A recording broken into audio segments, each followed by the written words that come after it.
All right, let's get right into it.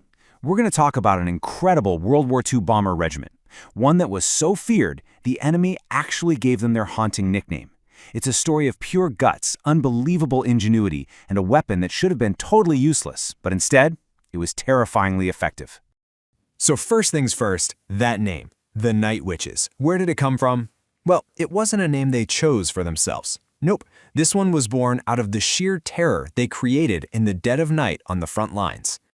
Just try to put yourself in the shoes of a German soldier on the Eastern Front.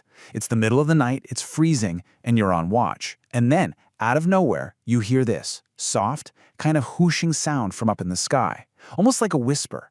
It's this eerie, unsettling noise that tells you something is very, very wrong. And that strange sound? It was just the wind rushing over the wings of a small, totally outdated biplane. You see, the pilots would fly near their target, cut their engines completely, and then just glide silently through the darkness. All you'd hear was that whispering sound, right before the bombs started to fall. The Germans said it sounded just like a witch flying on a broomstick. And that's exactly how they got their name, Nachthexen, or Night Witches. The name was this mix of fear and, you gotta believe, some grudging respect for the all-female 588th Night Bomber Regiment. These pilots, these navigators, they were mostly volunteers, a lot of them just in their late teens and early 20s, and yet they became one of the most feared units in the entire Soviet Air Force. So, you have to be asking, how did a regiment of all-female bomber pilots even happen in the first place? Well, the answer comes down to one incredibly determined and very famous aviator. When Germany invaded the Soviet Union back in '41, tons of young women who already knew how to fly were desperate to join the fight. They started writing letters to Major Marina Raskova. She was a huge celebrity pilot, kind of like the Russian Amelia Earhart for all her record-breaking flights. And Raskova, well, she used her direct access to Joseph Stalin to push their cause. And it worked. On October 8, 1941, the official order came down: create 3 all-female air regiments. Now, the aircraft these women flew, it was anything but a modern war machine. Actually, it was so flimsy and obsolete, it had a pretty grim nickname of its own. This right here is the Polikarpov Po-2. It's a biplane made of wood and canvas, originally designed, believe it or not, for crop dusting and training new pilots. It had an open cockpit, zero armor, and get this, until 1944, the crews didn't even get parachutes because the bombs were considered more important for the weight limit. It was slow, fragile, and by all accounts, completely useless for combat. But here's the brilliant, ironic twist. The plane's biggest weaknesses? They turned out to be its greatest strengths. While the German fighters were these sleek, powerful, fast metal war machines, the Po-2 was the exact opposite, and that's what made it so incredibly dangerous. This created a wild tactical advantage. The German Messerschmitts were built for one thing: speed. To even try to shoot down a Po-2, a German pilot had to slow down so much that they'd risk stalling their own plane and literally falling out of the sky. Meanwhile, the Night Witches could make these tight turns, hug the ground, and just become almost impossible ghosts in the dark.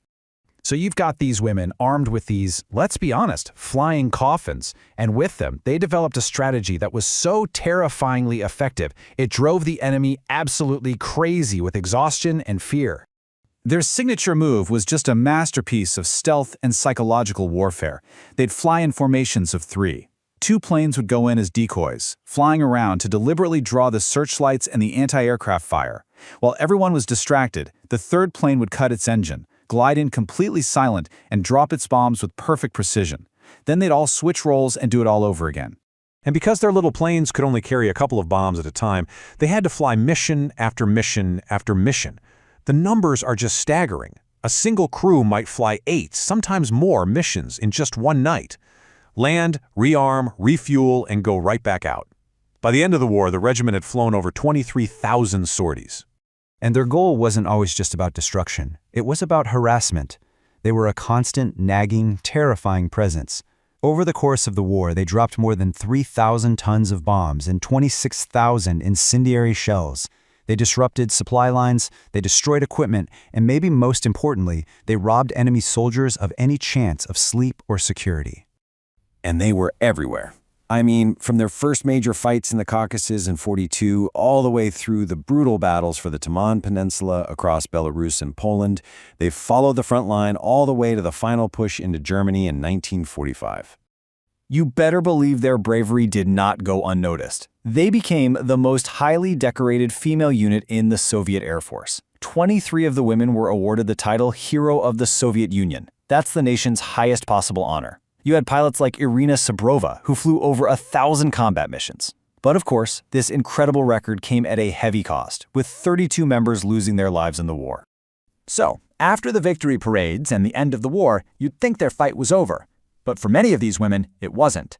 And their remarkable story of courage continues to inspire people all over the world today. You know, despite being celebrated as heroes, many of the Night Witches came home to a different kind of battle. They returned to a society that, while it loved their wartime stories, also really pressured them to fit back into traditional gender roles. As the regiment's chief of staff, Marina Raskova, later wrote, many of them felt forced to choose between a career in aviation and the expectation to get married and start a family. But their legacy was just too powerful to be forgotten. Their incredible story is being told to new generations. You've got a killer power metal anthem by the band Sabaton, there's an award-winning tabletop role-playing game, and just countless books that make sure their story of courage will never, ever fade away. You know, the tale of the Night Witches is such a powerful reminder that heroes can come from the most unexpected places and use the most unlikely tools to do the impossible. They proved that courage has absolutely no gender, and that sometimes the softest whisper can be the most terrifying sound in the entire world.